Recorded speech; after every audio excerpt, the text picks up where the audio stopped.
મનરેગા કામોમાં ગેરરીતિનો કેસ સામે આવી રહ્યો છે કે જ્યાં એજન્સીઓના માલિકોના નામ અને બેંક ડિટેલ 8 દિવસ બાદ પોલીસને સોંપાઈ।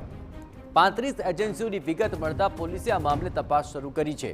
35 એજન્સીઓએ અધૂરું કામ કર્યાનું છતાં પણ 71 કરોડ ચૂકવાયા હોવાનો ખુલાસો થઈ રહ્યો છે। મંત્રી બચુ ખાબડના 2 પુત્રો કિરણ અને બલવંત સહિત કેટલાક હસ્તીઓની સંડોવણીની પણ શંકા જોવાઈ રહી છે। આગામી દિવસોમાં મોટા ખુલાસા અને કાર્યવાહી થવાની છે શક્યતા। કિરણ અને બલવંત ખાબડની આગોતરા જામીન અરજી પર 9મીએ દાહોદ સેશન કોર્ટમાં સુનાવણી હાથ ધરાશે।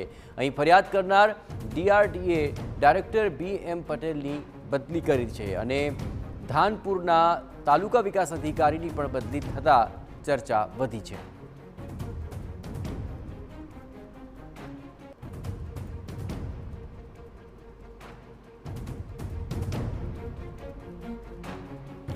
દેવગઢ બારિયા અને ધાનપુરાના મનરેગાના કામોમાં ગેરરીતિનો કેસ છે કે જ્યાં એજન્સીઓના માલિકોના નામ અને બેંક ડિટેલ્સ 8 દિવસ બાદ પોલીસને સોંપવામાં આવી। જોકે હવે 35 એજન્સીઓની વિગત મળતા પોલીસે શરૂ કરી છે। ટીવી9 સંવાદદાતા પથિક સુતરિયા જોડાયા છે। પથિક, આ સમગ્ર મામલે અત્યાર સુધીમાં શું આશંકાઓ જોડાઈ રહી છે અને તેને લઈને આખરે શું કાર્યવાહી અત્યારે થશે? કોર્ટની સુનાવણી પણ છે, હવે તબક્કે આ શું ગતિવિધિ ચાલી રહી છે?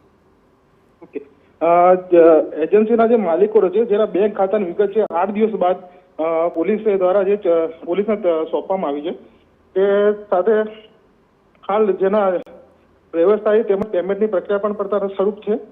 ત્યારે જે રાજ્ય મંત્રી ખરા તેમના જે પુત્રો છે કિરણ ખાબડ તેમજ બળવંત ખાબડ જેમને 9 તારીખે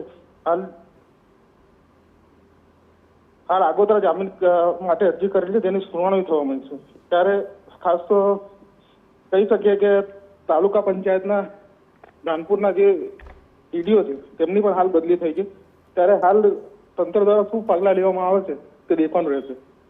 બિલકુલ પથિક, તમામ ગતિવિધિઓ પર આપ નજર રાખતા રહેજો। જાણવું રહેશે કે સુનાવણી બાદ આખરે શું આદેશ સામે આવે છે, પરંતુ અનેક પ્રકારની ગેરરીતિ અને બદલીઓને લઈને આ સમગ્ર મામલો અત્યારે તૂલ પકડી રહ્યો છે।